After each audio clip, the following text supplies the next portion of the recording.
Na, sziasztok! Így pénteken halljunk szót. Vannak érdekességek, úgyhogy hát csapjunk bele. Nem tudom, mikor lesz rá időm.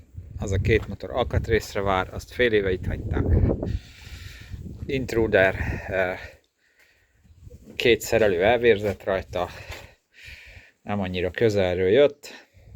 Mindegy, itt is az volt, hogy hidegen csak egy hengerrel indult, vagy marha nehezen indult, mindegy, szét van szedve a karburátor, meg van rendelve hozzá, ami kell, az akkumulátorja meghalt, úgyhogy azt is meg kellett rendelnem.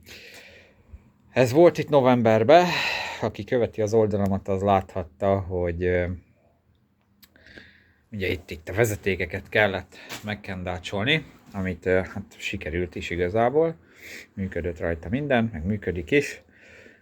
De annyit jeleztek vissza, hogy most meg elment a lámpa.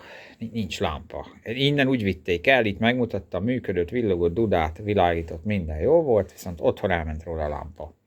Jó, hát nálam van ilyen, hogy garancia, érted, visszahozott, csak ugye most tudták visszahozni, mert nem voltak jó idők, és lából hozták. Nem volt lámpa. Oké. Meg annyit mondtak most, hogy többször leállt nekik. Jó, hát megnézzük, hogy mi van. Na most lámpa van, ugyanis hogyha a generátorról, vagy a generátorra, itt, ugye ez váltó árammal megy az első és hátsó lámpa. Tehát közvetlenül a generátorról.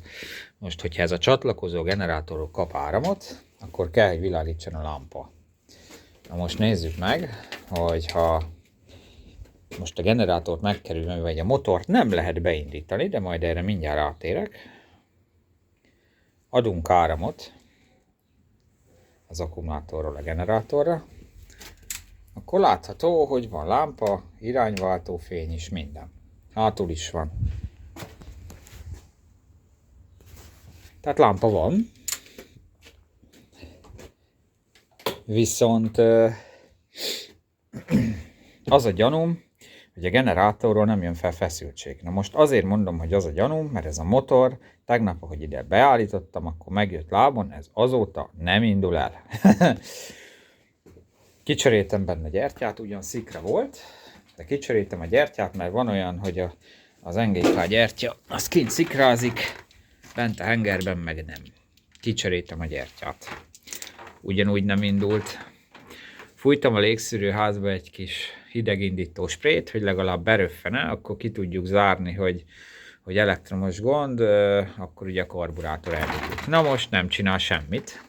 Tehát ha befújok, közben persze elszakadt a gázbovden, úgyhogy ilyen, érted, ilyen doktor úr, orvosi, nem tudom, ércsipesszel fogom itt a gázt, és húzom, mértem egy kompressziót, volt benne 5,5 bár, úgyhogy köszönjük szépen, ugye hát a 7 hét alatt ez be se fog indulni, 5,5 bár van benne, nem tudom, mi történt a hengerrel tegnap idefele, öntöttem a hengerbe egy kis ilyen 2T olajat, mindjárt lett 10 bár.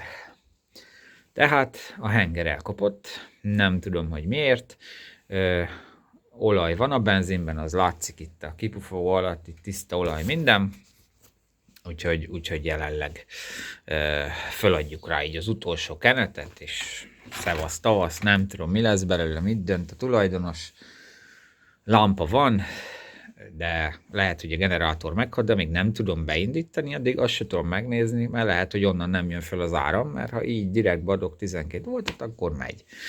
Mindegy, kompresszió viszont elhalálozott, úgyhogy hát majd veszünk bele vödröset.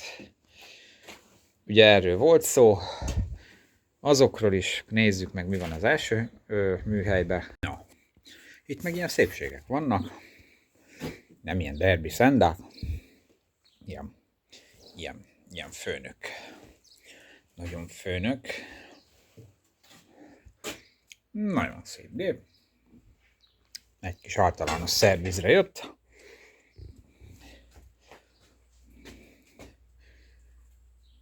Tök egyszerű rajta egyébként légszűrőt cserélni, csak a félmotort kell szétszedni hozzá. Semmi több. Kawasakit gumizom, meg itt is olajcsere, egy kis átnézés, mert ez egy új gép. Ezen nincs mit nézni.